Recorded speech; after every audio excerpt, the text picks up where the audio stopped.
प्रभु यीशु के सामर्थ्य नाम में आप सबको जय मसीह की। आइए आज की सुबह हम परमेश्वर के वचन का मनन करें। मेरे साथ यूहन्ना के सुसमाचार 8 अध्याय और उसके 36 वचन को निकाले गए हैं। लिखा है, इसलिए यदि पुत्र तुम्हें स्वतंत्र करेगा तो सचमुच तुम स्वतंत्र हो जाओगे। Praise the Lord, hallelujah. प्रभु के लोगों, स्वतंत्रता का क्या नियम है? आज़ादी का क्या नियम है? छुटकारे का क्या नियम है? मान लीजिए आपके घर में एक कपड़ा है, बहुत बदबूदार, बहुत गंदा है। अब उससे आपको छुटकारा पाना, तो आप क्या करेंगे? या तो आप उसे फेंक देंगे, या तो उसे जला के नष्ट कर देंगे, या तो उसे साफ करेंगे, या तो आप वहां से हट जाएंगे। यही 3-4 नियम हैं।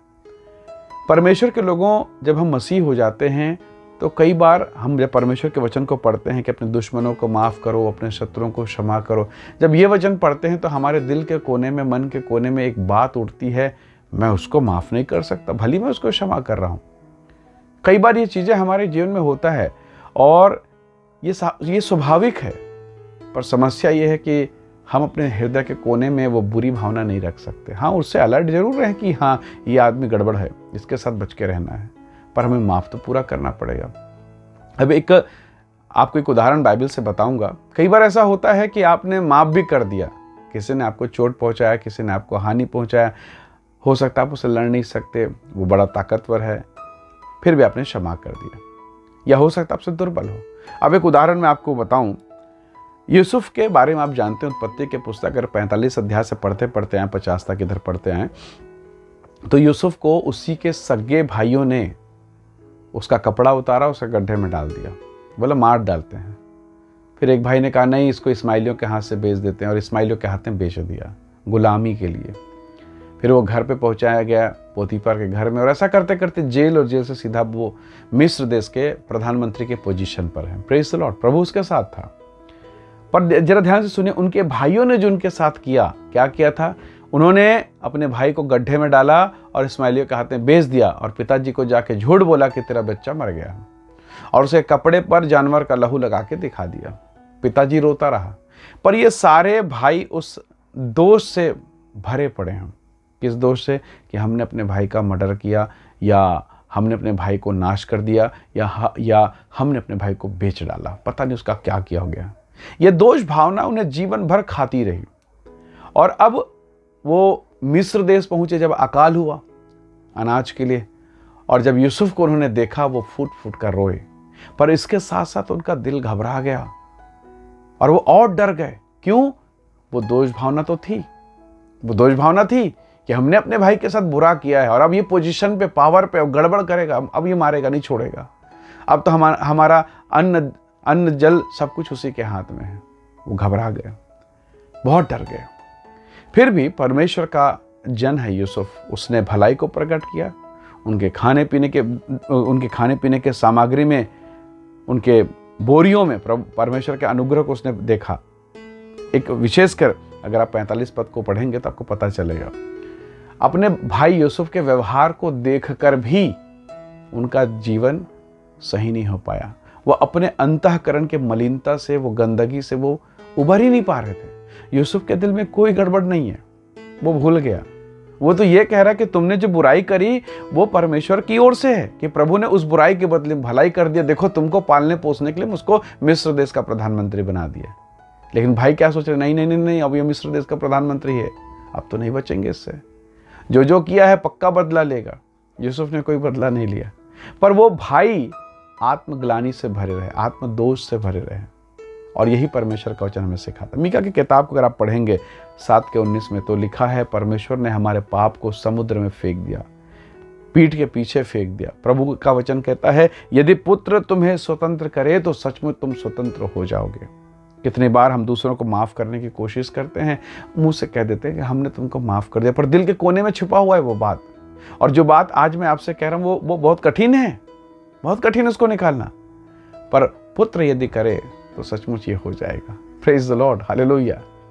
ये बहुत मुश्किल है जी, किसी ने आपको बहुत ज़्यादा हर्ट कर दिया। अब आप तो मसीह हैं ना, प्रभु ने कहा ना 7 का 70 गुना। मैं आपके लिए नहीं कह रहा हूँ, मैं अपने लिए कह रहा हूँ।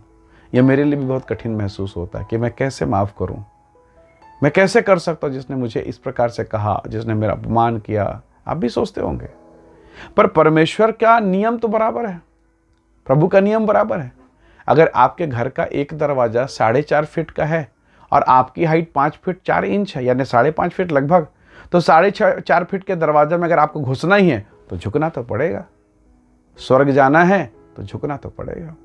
अब आप कहेंगे नहीं, मैं तो बगैर माफ़ करे, बगैर धोए, बगैर साफ हुए ऐसे ही चला जाऊंगा, ये कैसे हो सकता है?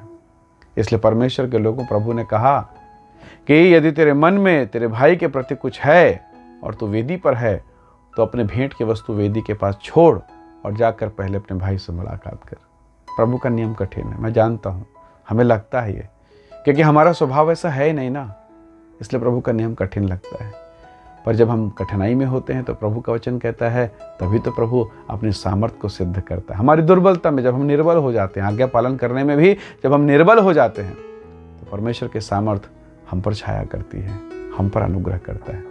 तो प्रभु का वचन कहता है, परमेश्वर के वचन में हम क्या सीख रहे हैं? वचन में हम इस बात को सीख पा रहे हैं कि कई बार हम लोगों को माफ़ करते हैं, क्षमा करते हैं, पर दिल से नहीं हो पाता है, किसी कोने में रह जाता है। और समस्या ये है, एक चीज़ ज़रा समझिएगा, अब हम यूसुफ के भाइयों के मन को टटोलते हैं। यूसुफ भलाई प्रकट कर रहा है ये बोलकर कि मेरे मन में तुम्हारे लिए कोई बुरी बात नहीं है, पर ये भाई उसके हर बुराई, हर अच्छाई में बुराई खोज रहे हैं। ना ना ना ना। तो कई बार आपके साथ हुआ होगा, आप क्या, किसी ने अहित कर दिया, नुकसान, अब आपने भला करना चाहा, पर उसके मन में गड़बड़ है, तो वो आपकी भलाई को भी नहीं समझ पाएगा और आपको बड़ा ताज्जुब होगा कि ये समझता क्यों नहीं है। प्रॉब्लम ये है कि उसके मन में वो दोष की भावना है और उस दोष की भावना के कारण वो आपके प्यार को नहीं समझ सकता, आपके अपनत्व का, अपने आपके स्नेह को, आपके क्षमा को नहीं समझ सकता। आंखें बंद है, मन बंद है। आपने माफ़ कर दिया पर वो अभी तक साफ नहीं हुआ, और यही यूसुफ के भाइयों के साथ हुआ। इसलिए वो डरते रहे, थरथराते रहे, उनमें मेल जोल आगे नहीं बढ़ सका, अलगाव हो गया आगे चलकर। सो प्रभु के लोगों, आज की सुबह हम परमेश्वर का धन्यवाद करें और एक ऐसा मन प्रभु से मांगें, क्षमा करने वाला मन। यीशु मसीह के कपड़े उतारे गए, वहाँ शिष्याएं खड़ी है, यीशु का शिष्य खड़ा है, यीशु की माता खड़ी है। जिन लोगों को छू कर उसने चंगा किया, उसके सामने उन्हीं लोगों ने कपड़े उतारे, मुंह पर थूका, उसके बदन को छलनी कर दिया, मांस की लरियां गिरने लगी, भयंकर पीड़ा, मानो खून का फवारा फेंकाता होगा। अद्भुत, बर्दाश्त से बाहर। और उसके बाद बगैर कपड़े के टांग दिया गया और कहा, यदि तू मसीह है तो नीचे उतरा। कितनी बेइज्जती, किसकी? सृष्टिकर्ता, सृजनहार परमेश्वर की बेइज्जती। पर यीशु के शब्द सुनिए, पिताजी इन्हें माफ करें।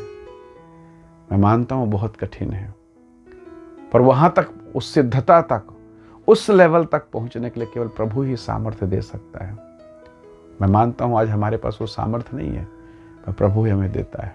आइए दुआ करें, आइए माफ करें, क्षमा करें, रिश्तों को सुधारें, छुटकारे के नियम का पालन करें। प्रभु आपको आशीष दे।